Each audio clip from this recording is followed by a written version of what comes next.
Good afternoon guys. Today is 24th of March और time हो गया है अराउंड 12:15। अभी हमने एक बाय ट्रेड प्लान की है, पंच की है जेएसडब्ल्यू स्टील में। बड़ा वाला रीजन तो हम एज ऑलवेज वीडियो के बाद में डिस्कस करेंगे, बट फिलहाल थोड़े टाइम फ्रेम पे हमें दिखा है स्टॉक जो है वो डाउन ट्रेंड में है सुबह से, यहाँ से डाउन ट्रेंड में आया और हमारे बाइंग एरिया जो कि हमारा ये बाइंग एरिया है, इस बाइंग एरिया के पास हमें दिखा है एक ट्रायंगल पैटर्न, ये वाला, जिसका ब्रेकआउट हमें मिला है 1 2 3 टचेस के बाद। यहाँ पे ये हम लोग 3 मिनट्स टाइम फ्रेम पे आज ट्रेड इसलिए लिए हैं क्योंकि 1 मिनट टाइम फ्रेम पे बहुत कैंडल्स जो है कंफ्यूजन क्रिएट कर रही थी, बहुत सारी कैंडल्स ब्रेकआउट देख के वापस अंदर घुस रही थी। 3 मिनट्स टाइम फ्रेम हमने थोड़ा बेटर समझने के लिए, एंटर लेने के लिए प्लान किया है। तो ब्रेकआउट कैंडल जो है ट्रायंगल पैटर्न की वो है ये 12 की ब्रेकआउट कैंडल विद वॉल्यूम, और इसका जो हाई है वही ब्रेक हो चुका है। इसके हाई के ऊपर हमने ट्रेड एंट्री पंच की है, buy entry. Stop loss edge पर हमारा इंट्राडे स्ट्रेटजी, पैटर्न के नीचे वाला सपोर्ट, यहाँ पे पैटर्न है, यहाँ पे हमारा पैटर्न है, तो इसके नीचे वाला सपोर्ट के नीचे हमारा स्टॉप लॉस है।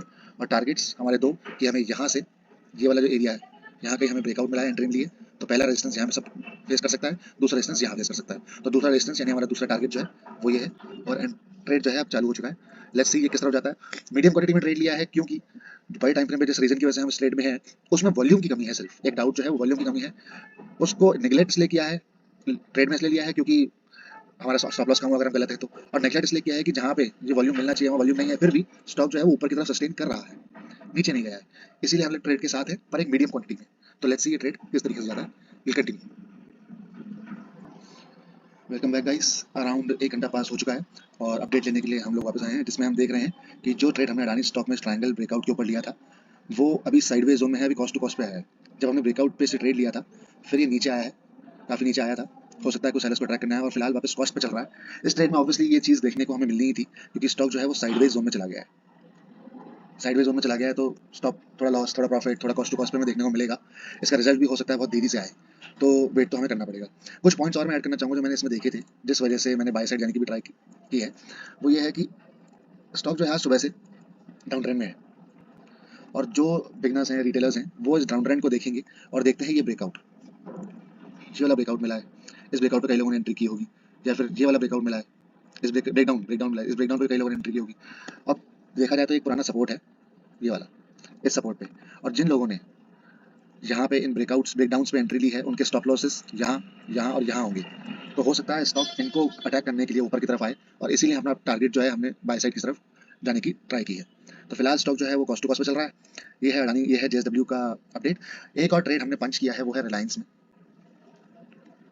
हम देख लेते हैं वो भी।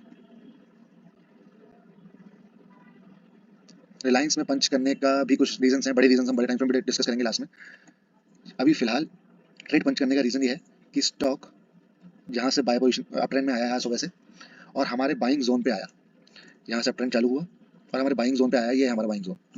हमारे बाइंग जोन पे आके ये रिएक्शन ऐसा दिखा रहा है कि स्टॉक अप ट्रेंड से यहाँ आया, तो रिट्रेसमेंट पे हमारे बाइंग जोन पे इसका 0.5 लेवल का फीबो सपोर्ट बैठ रहा है, और फीबो सपोर्ट पे ही इसने एक टाइप 2 टाइप 1 ब्रेकआउट दिया है, जिसमें स्टॉक यहाँ से चालू हुआ, लो हाई, और फिर 3 टचेस के साथ 1 2 3 3 टचेस के बाद ये एक वॉल्यूम ब्रेकआउट दिया है, जिसके ऊपर हमने एंट्री पंच करने की प्लान की थी, पर वहाँ से आर रेशो नहीं बैठ सकता क्योंकि हमारा जो एसएल रहेगा वो इस सपोर्ट के नीचे वाला सपोर्ट यहाँ है, और हमारे टारगेट्स हैं 1 और 2। तो बेटर आर रेशो बिठाने के लिए हमने वेट किया, और नीचे एक बेटर कॉस्ट पे हमें यहाँ पे एंट्री मिली हुई है, तो हमने ये ट्रेड भी बाय की साइड पंच किया है। इसका रिजल्ट आना भी बाकी है। वैसे तो ये ट्रेंड लाइन, जो मेजर ट्रेंड लाइन ऊपर से सब नीचे लेके आ रहा है, वो भी 3 बार टेस्ट हो चुकी है, तो अगर इस ट्रेंड लाइन का सक्सेसफुल ब्रेकआउट देता है तो चांसेस बढ़ जाएंगे हमारे ट्रेड सक्सेसफुल होने के। फिलहाल जिस रीजन की वजह से ट्रेड लिया है वो ये है, जो और रीजन हैं हम लोग आने वाले टाइम में डिस्कस करते हैं। Thank you.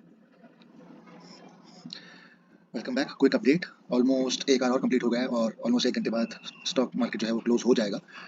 तो रिलायंस का ट्रेड जो हमने लिया था इस ब्रेकआउट पे 1 मिनट पे, वो हमारे टारगेट 1 और पिछला रेजिस्टेंस सक्सेसफुली क्रॉस कर चुका है।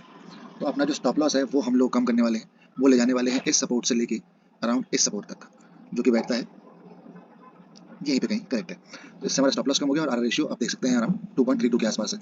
अब देखते हैं किस तरीके से ये यहाँ पे आके हमारे लास्ट टारगेट की तरफ कैसे रिएक्ट करता है। दूसरा अपडेट जेएसडब्ल्यू में जो हम ले रखा है, उसमें जैसा हमने देखा था वैसा ही अब तक चल रहा है कि स्टॉक आज पूरे दिन साइडवेज जोन में है, तो अभी तक वो साइडवेज जोन में ही चल रहा है। जब हमने लास्ट रिकॉर्ड किया था तब वो कॉस्ट टू कॉस्ट पे था, फिर से नीचे आके ऊपर जाके फिर कॉस्ट पे ही अभी खड़ा है। पेंडिंग है अभी दोनों डिसीजन, लेट्स सी आगे होता क्या है।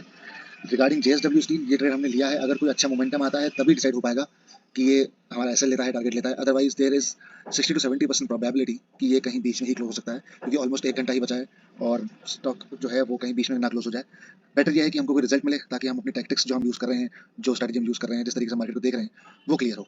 साइडवेज क्लोज होने का मतलब ये है, वैसे तो हम इसको कैरी फॉरवर्ड नहीं करेंगे कल के लिए, बट स्टिल कल ट्रैक करेंगे। अगर by the way by chance ये बीच में क्लोज होता है तो हम पोजीशन क्लोज कर देंगे, कैरी फॉरवर्ड नहीं करेंगे क्योंकि हम इंट्राडे पोजीशन कैरी फॉरवर्ड नहीं करते, बट स्टिल हम कल इसको टेक ओवर करेंगे कि ये क्या हमारा स्टॉप लॉस लेगा या टारगेट लेगा। स्टिल 1 घंटा है, लेट्स सी स्टॉक परफॉर्म कैसे करता है इस घंटे में। Welcome back guys, finally video wind up करते हैं क्योंकि मार्केट हो गया है क्लोज, आ गए हमारे दोनों ट्रेड के रिजल्ट। और जैसा हमने प्रेडिक्ट किया, प्रेडिक्ट तो नहीं बोलूंगा, predict is not a game of stock market, we are doing a business है, तो जैसा हमने एनालाइज किया था मार्केट और स्टॉक ने वैसा ही एग्जैक्ट सेम बिहेव किया। Although because of that behaviour हमारे सिर्फ चार्जेस वगैरह लग गए, हाथ में कुछ नहीं आया, but still we are happy कि हमारी एनालिसिस बिल्कुल परफेक्ट बैठी आज। लेट्स डिस्कस जल्दी जल्दी कि हमने लिया क्या था, क्या कैसे किया था। पहले करते हैं जेएसडब्ल्यू में, जहाँ पे हम 15 मिनट पे आगे स्टॉक को एनालाइज कर रहे थे। तो हम देखते हैं कि स्टॉक यहाँ से रेजिस्टेंस फेस करके नीचे आ रहा था, पर यहाँ पे इसका एक पुराना सपोर्ट जो कि रेजिस्टेंस बना था और फिर से सपोर्ट बनने के लिए रेडी था। एडिशनल कंफर्मेशन के लिए यहाँ पे हमने लिया फिबोनाची का यूज, जिसमें बनता है 0.5 सपोर्ट ऑफ फिबो। हम देखते हैं यहाँ पे कोई पैटर्न बनता, अगर यहाँ पे कोई पैटर्न बनता है तो ही हम बाई साइड जाते हैं, जिससे प्रूव होता है कि ये सेलर जो है ये हार चुके हैं और बायर्स एंटर हो चुके हैं, इसलिए हम ऊपर की तरफ जाते हैं। तो वही सर्च करते करते हम लोग जाते हैं थोड़े छोटे टाइम फ्रेम पे और देखते हैं कि यहाँ पे एक डबल बॉटम पैटर्न बना था विद दिस ब्रेकआउट। ये ब्रेकआउट के बाद डबल बॉटम पैटर्न बना मतलब बायर्स प्रेजेंट है। अब जैसा हमने पहले डिस्कस किया था कि ट्रेड हमने एक मीडियम क्वांटिटी में लिया है, क्योंकि हमें एक डाउट है बड़े टाइम फ्रेम के वॉल्यूम का, वो यही था कि ये जो ब्रेकआउट आया है डबल बॉटम पैटर्न का उसमें वॉल्यूम नहीं है, कैंडल में वॉल्यूम नहीं है। बट ट्रेड इसलिए प्लान किया क्योंकि स्टॉक यहाँ से निकल के ऊपर की तरफ सस्टेन कर रहा था, इसलिए हमने अपना जो बाय साइड है वो प्लान किया। अब बेटर एरिया, अपना एक ट्रेड एरिया मार्क करने के लिए हम लोग यूज़ करते हैं कुछ चीज़ें। फर्स्ट ऑफ ऑल हम लोग यूज़ करते हैं यहाँ पे ट्रेंड लाइन, फिबोनाची, दो तीन चीज़ यूज़ करके देखने के बाद पता लगता है कि ट्रेंड लाइन को, तो जिस ट्रेंड लाइन पे स्टॉक सुबह से चल रहा था यहाँ से, वहाँ ट्रेंड लाइन को रिस्पेक्ट नहीं किया और नीचे आ गया, तो ट्रेंड लाइन को हम लोग हटा देते हैं। अब हम देखते हैं कि यहाँ पे स्टॉक ने डबल बॉटम पैटर्न बनाते टाइम रेजिस्टेंस फेस किया था और यही बैठता है 0.618 का फीबो सपोर्ट। तो ये हो जाता है हमारा बाइंग जोन, जहाँ पे हम अंदर जाके छोटे टाइम फ्रेम पे जाके बाय पंच करने वाले थे। तो हम लोग देखते हैं कि स्टॉक डबल बॉटम का ब्रेकआउट देके ऊपर जाता है, सस्टेन करता है और फिर से बिना किसी फीबो रिट्रेसमेंट यानी 0.2 पे भी नहीं रुका, 0.382 पे भी नहीं रुका, 0.5 पे भी नहीं रुका, 0.6 पे आके हमारे बाय एरिया में आके ये रिएक्शन देता है, जैसे कि हम छोटे टाइम फ्रेम पे जाके देते हैं कि रिएक्शन दे रहा था।